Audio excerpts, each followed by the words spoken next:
LeBron James may have just pulled off one of the biggest business moves in the entire league because on June 29, Bronny's $2.3 million contract was extended and fully guaranteed.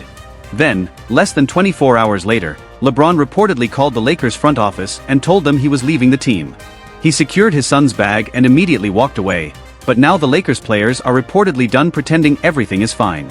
They have started speaking out, and if you think the internet is furious, that is nothing compared to what these players allegedly said behind closed doors because they supposedly held absolutely nothing back.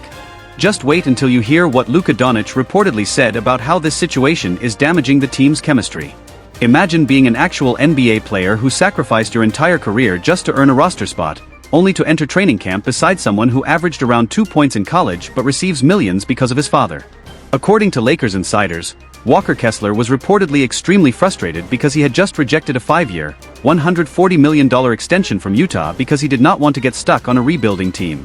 He bet on himself, endured all the trade rumors, and eventually landed a 4-year, $130 million deal with Los Angeles because Luka Doncic specifically wanted him there.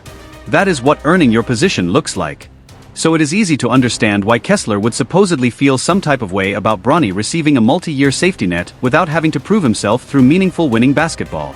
According to insider reports, when Kessler was asked about joining this new Lakers squad, he supposedly kept things brutally honest, saying Utah offered him $140 million and he turned it down because he wanted to be somewhere that genuinely valued him for basketball reasons. He reportedly felt that it creates a strange locker room dynamic when someone receives a guaranteed multi-million-dollar contract without having to prove his body or game at the NBA level.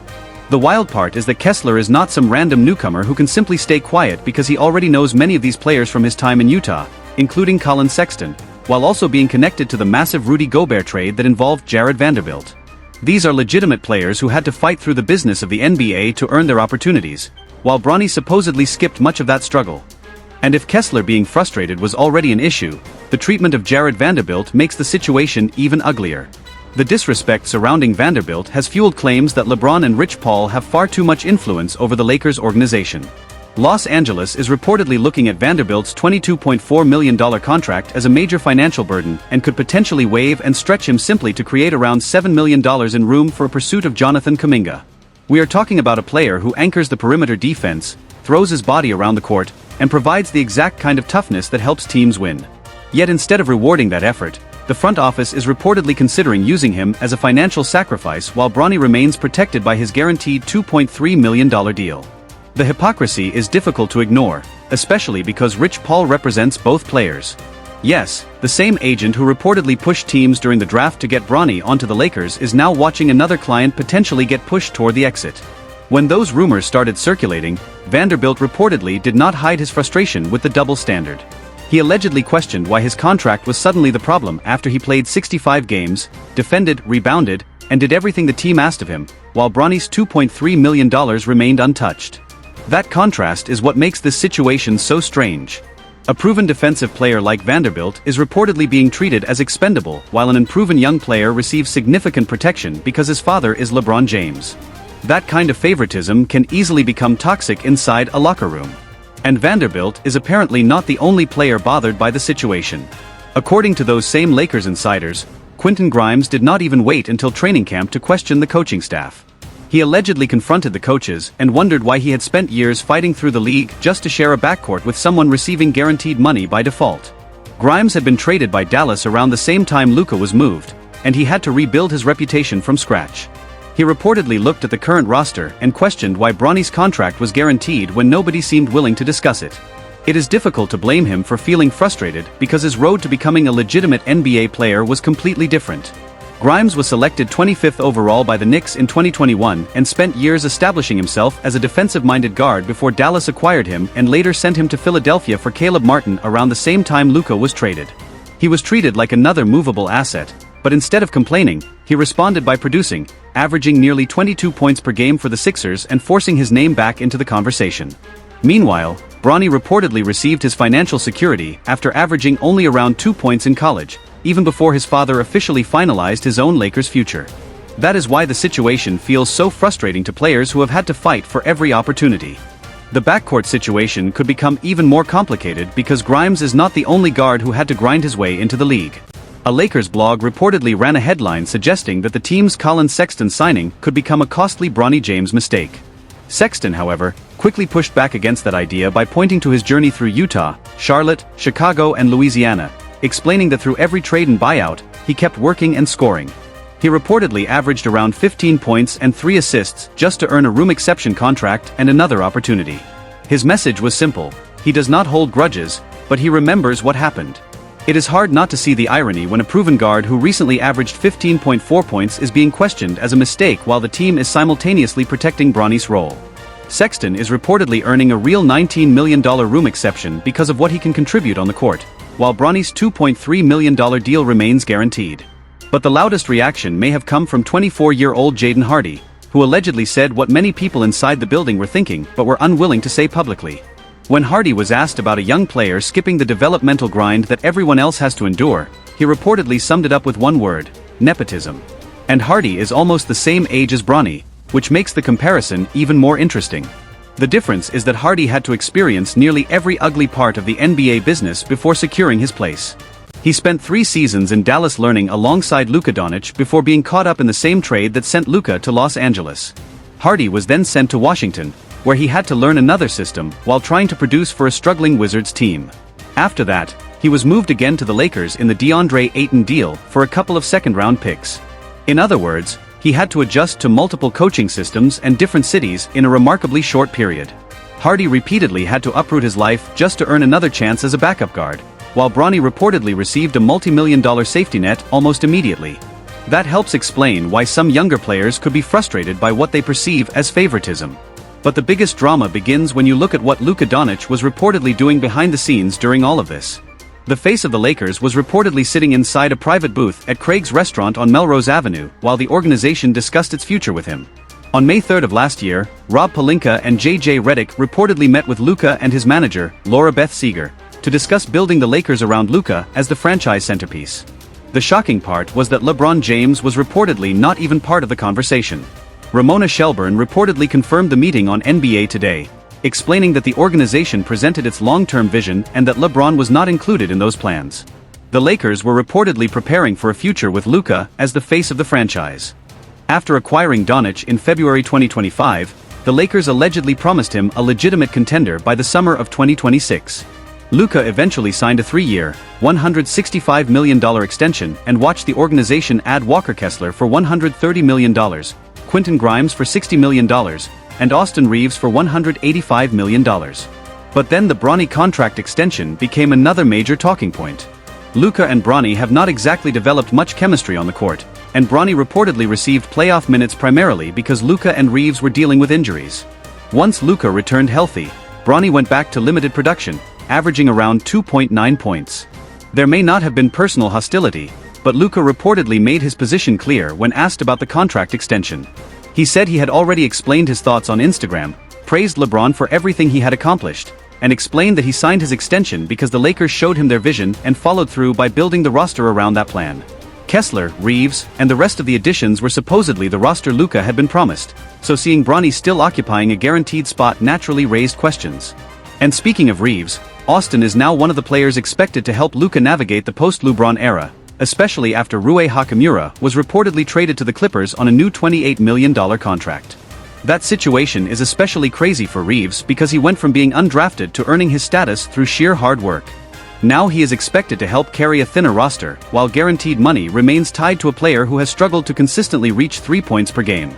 Imagine grinding your way from undrafted status to a $185 million extension, only to find yourself sharing the backcourt with someone who seemingly skipped the same line because of his last name. Reeves reportedly produced 23.3 points and 5.5 assists during the season and spent his off-season training with J.J. Redick, so he understands what it takes to compete at this level. What makes the situation even more interesting is that Reeves has usually been one of Bronny's biggest public supporters, often encouraging him and defending him. But even he reportedly had to stop playing the nice guy and tell reporters that while he was happy Bronny was there, he hoped Bronny would now earn his opportunity without being able to hide behind the fact that his father is LeBron. When even one of the most supportive players on the roster starts talking like that, you know the situation has become serious. And things could become even more complicated with the incoming rookies who actually had to fight for their opportunities. That brings us to Cameron Carr, who understands what it is like to grow up as the son of an NBA player without receiving a massive shortcut. His father, Chris Carr, spent 6 seasons in the league and is now a Division II assistant coach. Cameron grew up around basketball, but still had to earn his opportunity. He began at Tennessee, suffered a difficult thumb injury, transferred to Baylor, and eventually broke out by averaging 18.9 points per game before being selected 24th overall. When he arrived at his introductory press conference, Carr made it clear that he planned to walk in, study the players who came before him, and learn from them. That mindset perfectly represents the difference between being handed an opportunity and fighting to earn one. Get to sit down and talk to you guys, so thank you for having me. But man, walking in the building, first thing is like you just notice just the rich tradition and the people that have been here before you, and you just gotta give. That is a first-round pick who earned his spot entirely through his own talent, which makes the comparison to Bronny even more ridiculous because his agent reportedly spent the entire draft process warning other front offices not to select him. When reporters pressed Cameron about competing in a league where the rules supposedly seem completely different for one particular player, he did not dance around the issue.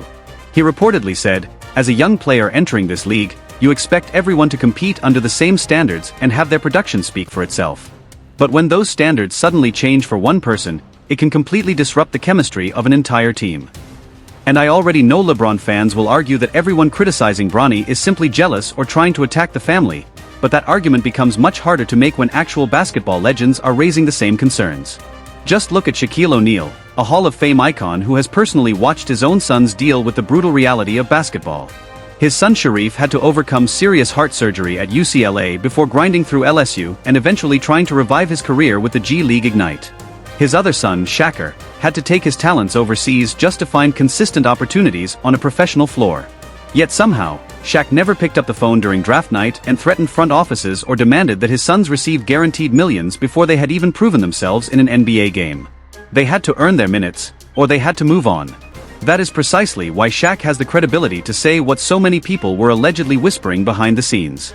When the subject came up on his podcast, Shaq completely dropped the filter and explained that his son Sharif played college basketball, got drafted, tried to make it, and ultimately did not stay in the NBA. Why? Because he had to earn his opportunity. That is simply how the game works. But according to Shaq, Bronny's situation is different because it is not really about development. And if hearing a Hall of Fame legend openly criticize the alleged nepotism is already a terrible look, the next reaction takes this entire controversy to another level.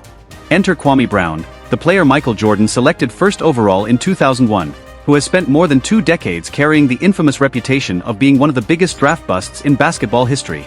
Brown did not hold back either, and he went on an absolute rant before delivering his own brutal take on the situation. I see a kid just coasting because he has a guaranteed contract. Anybody else in that position would be cut. Somebody going underneath, if you ain't a knockdown. But he was far from finished. We got high school players better than Bronny. Absolutely, we got high school players better than Bronny. Bronny was never the best high school player on his team. He was never the best college player on his team. Brown absolutely tore into the situation, but he was not finished.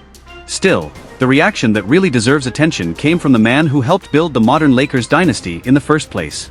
Magic Johnson is arguably one of the biggest reasons LeBron James ended up in Los Angeles back in 2018 because he personally handled the meetings and helped put together the vision that brought LeBron to the Lakers.